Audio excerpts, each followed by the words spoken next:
चला तर मैत्रिणींनो, आज आपण मी गिलक्याची भाजी करणार आहे. गिलके आहेत, पाव किलो गिलके आणलेले होते आणि खूप सकाळची इतकी गडबड असते, की माझा मुलगा जो आहे तो डॉक्टर आहे, फिजिओथेरपिस्ट. त्याचं फिजिओथेरपिस्ट सेंटर आहे नाशिकला, नांदूर नाक्याला. तर त्याला सकाळी डबा द्यावा लागतो आणि सूनबाई पण दिवाळीनिमित्त माहेरी गेलेली आहे आणि झटपट मला त्याला असे डब्याला अशी झटपट अशी भाजी कोरडी भाजी करून द्यावी लागते. त्याच्यामुळे माझ्याकडे पाव किलो गिलके आणलेले होते आणि अशी धावपळीच्या याच्यामध्ये मी पटकन ते गिलके धुतले आणि त्याचे तर मला चाकूने काही कापता येत नाही व्यवस्थित, तर मग मी ह्या कैचीचाच वापर केला आणि कैचीने छान असे छोटे छोटे तुकडे करून घेतले.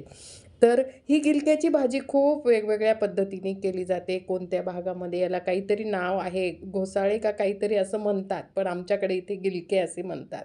तर तुम्ही जर कुठून बघत असाल हा व्हिडिओ, तर तुमच्या भागात या गिलक्यांना काय नाव आहे ते जरूर मला कमेंटमध्ये सांगा. तर अशा पद्धतीने आपण इथे बारीक असे चिरून घेतलेले आहेत. बघा, असे बारीक गिलके मी पाव किलो, माझे 2 गिलके ऑलरेडी चिरून झालेले होते. त्याच्यानंतर गिलके धुवून झाले, चिरून झाले. त्याच्यानंतर मी हे थोडेसे शेंगदाणे घेतले आणि शेंगदाणे मस्त असे कढईमध्ये खमंग असे भाजून घेतलेले आहेत. तर भाजल्यानंतर आपण ते थोडे मिक्सरमध्ये टाकणार आहोत आणि मिक्सरमधून त्याचे बारीक कूट करून घेणार आहोत. तर काही ठिकाणी मुगाची डाळ घालून केली जाते, पण माझी ही जी पद्धत मी आज ह्या वेगळ्या पद्धतीने करणार आहे. कारण गिलक्याची भाजी खूप सगळ्या महिला भाज्या तर करतातच, पण मी हटके असं जिरं जे आहे, जिरं तर सगळ्याजणी टाकतात. जिरं, अद्रक, लसूण पेस्ट सगळ्यांची तर सारखीच सेम हे राहते. पण मी अशा पद्धतीने तुम्हाला तरीही दाखवण्याचा प्रयत्न करत असते. मी माझ्याकडनं कढई जास्त तापली गेली, तेल टाकलेलं होतं, त्याच्यात जिरं टाकलं होतं, थोडे अद्रक लसूणचं मी खलबत्त्यातच काढून घेतलेला होता आणि अद्रक लसूण. तर इथे आपले घरचेच मसाले मी घरी जे केलेले असतात मसाले तेच वापरत आहे. इथे लाल चमचा मसाला वापरला, 2 चमचे आणि आपल्या आवडीप्रमाणे आपली जेवढी भाजी आहे त्याच्याप्रमाणे मी इथे काळा मसाला वापरला आणि थोडीशी हळद. तर अशा पद्धतीने आपण इथे मसाले टाकून घेतलेले आहेत. तुम्हाला वाटलं तुमच्या याच्यात जर तुम्हाला वाटलं तर तुम्ही दुसरे मसालेसुद्धा ॲड करू शकता. पण मी हे साध्या सिंपल पद्धतीने आमच्याकडे जी आहे, आमची जी बागलांची पद्धत आहे त्या पद्धतीने ही भाजी केली आणि त्याच्यानंतर स्वच्छ हे चाळणीत छोटे गिलक्याचे तुकडे करून घेतले आणि त्याच्यामध्ये आपण थोडेसे परतून घेणार आहोत.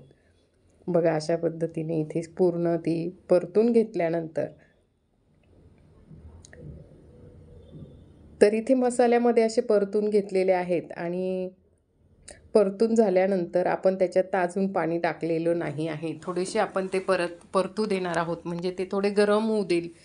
तर कढई आपली चांगली तापली की आपण त्याच्यावर बघा अशा पद्धतीने आपण इथे हे करून घेतलेलं आहे.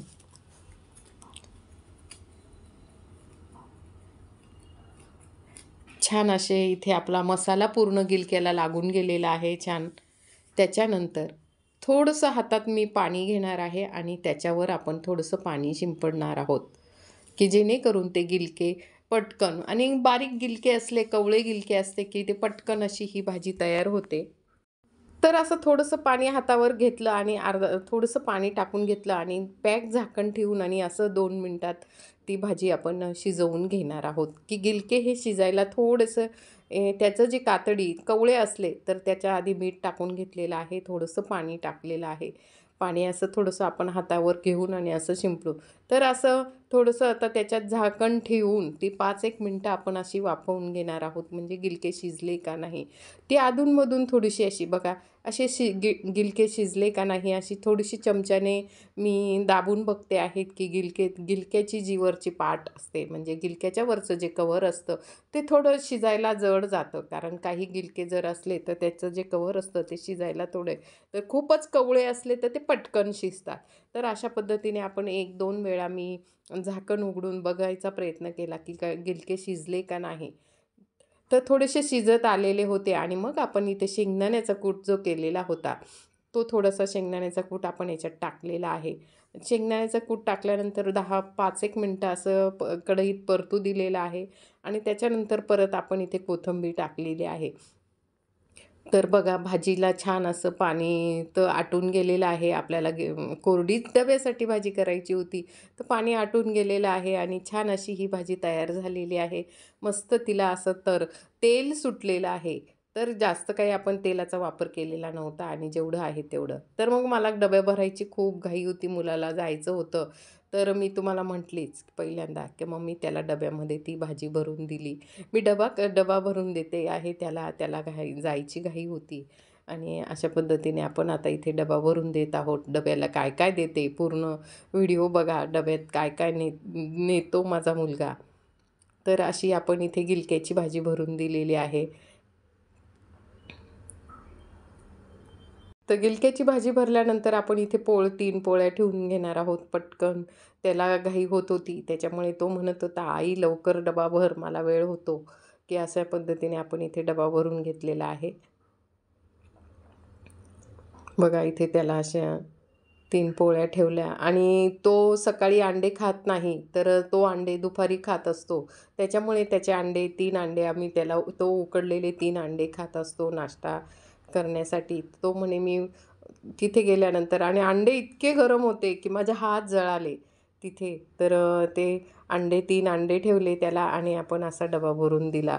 तुम्हाला नक्कीच माझा व्हिडिओ आवडला असेल, तर माझ्या चॅनलला सबस्क्राईब करा, लाईक करा आणि असे छान नवनवीन व्हिडिओ मी नेहमी घेऊन येण्याचा प्रयत्न करत असते.